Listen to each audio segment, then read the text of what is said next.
ऐसे मैंने मेरी शर्म का हाथ पकड़ा था।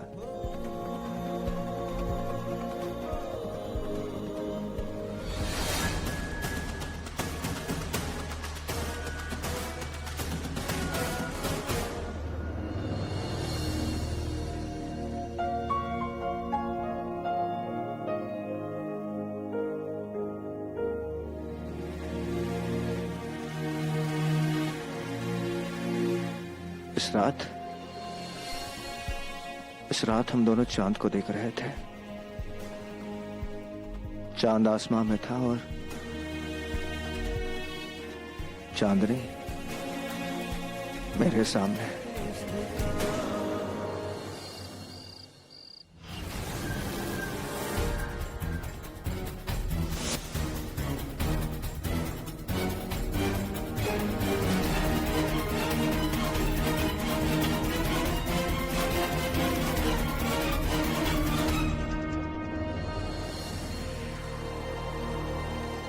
क्या हुआ?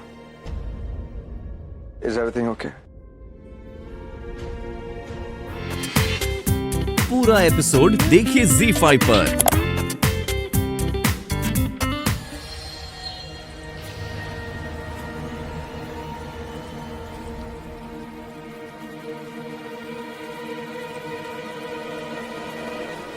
भाई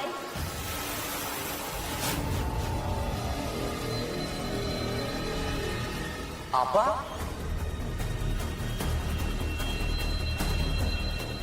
आप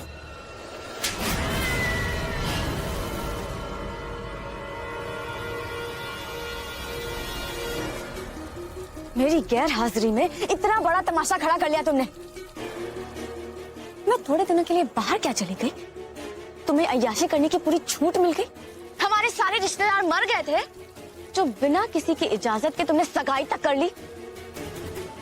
कौन है वो लड़की?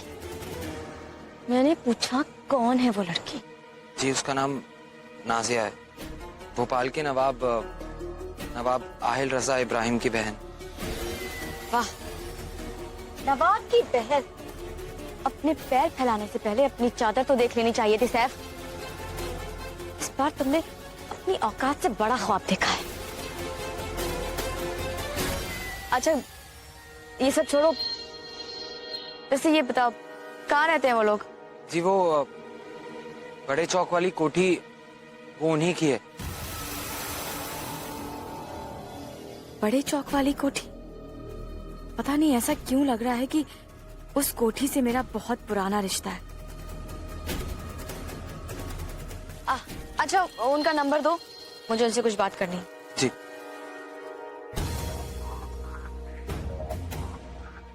ये आप क्या कर रही हैं? हिंदुस्तान का अपना पुराना नंबर वो डाल रही हूँ।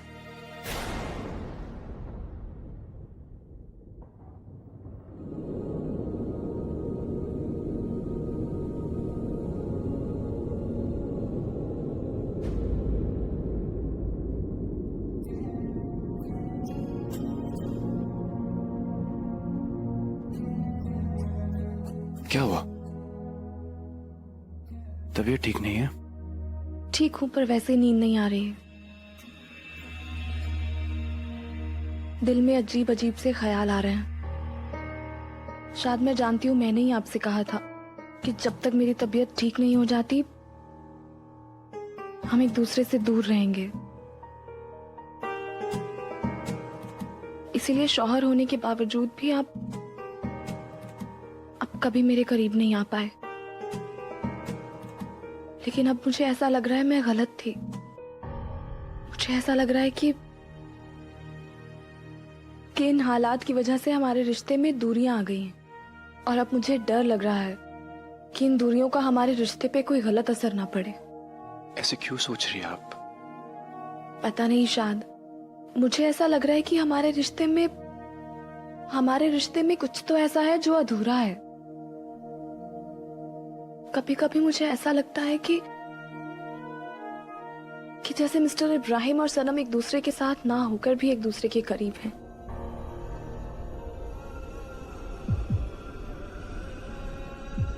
और हम एक दूसरे के साथ होकर भी बहुत दूर।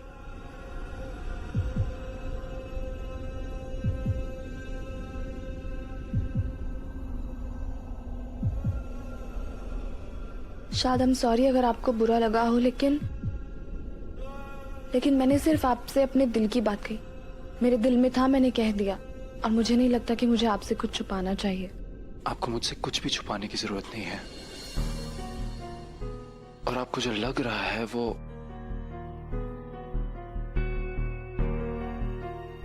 वो शायद सच हो। जन्नत किसी भी रिश्ते की बुनियाद भरोसे पे टिकी रहती है। क्या कर रही हो? रख दो।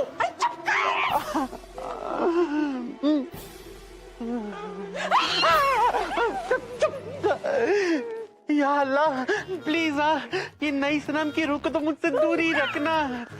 अगर मुझे कुछ हो गया तो इस कायनात से खूबसूरती का नाम और निशान मिट जाएगा। अल्लाह, मैं तो हुई छुई मुई। अल्लाह, ये भूतनी आ गई तो हमारे बचने का कोई चांस नहीं है। छुई मुई, मैं लिविंग रूम में रहने लगूंगी। ये जब जिंदा थी तब शैतान थी, पता नहीं मरने के बाद क्या बनी होगी।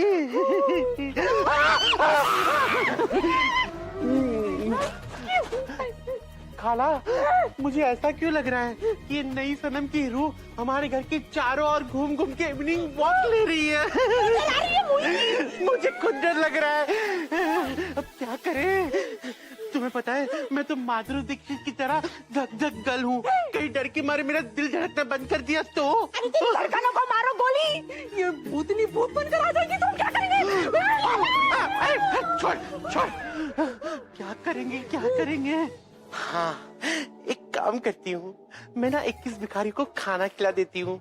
हो सकता है उनकी दुआओं से ये नई शर्म की रूह मुझसे दूर रहे। हाँ।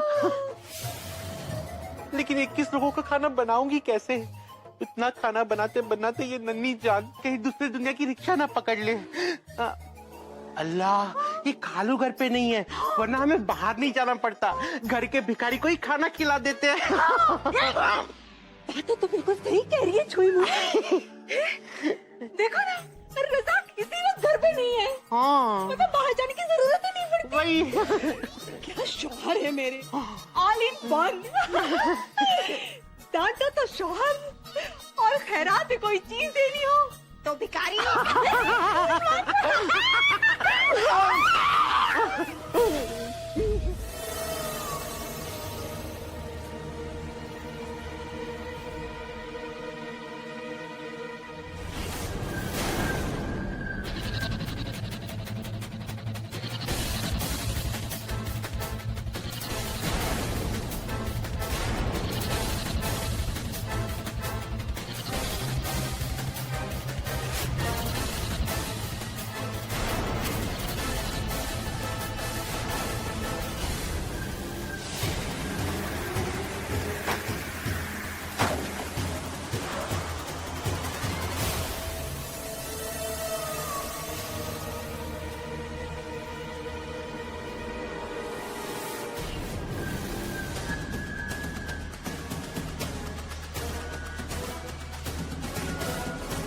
अरे आंटी, मेरी बोतल है। अब मेरी हो गई। अरे आंटी, दो ना।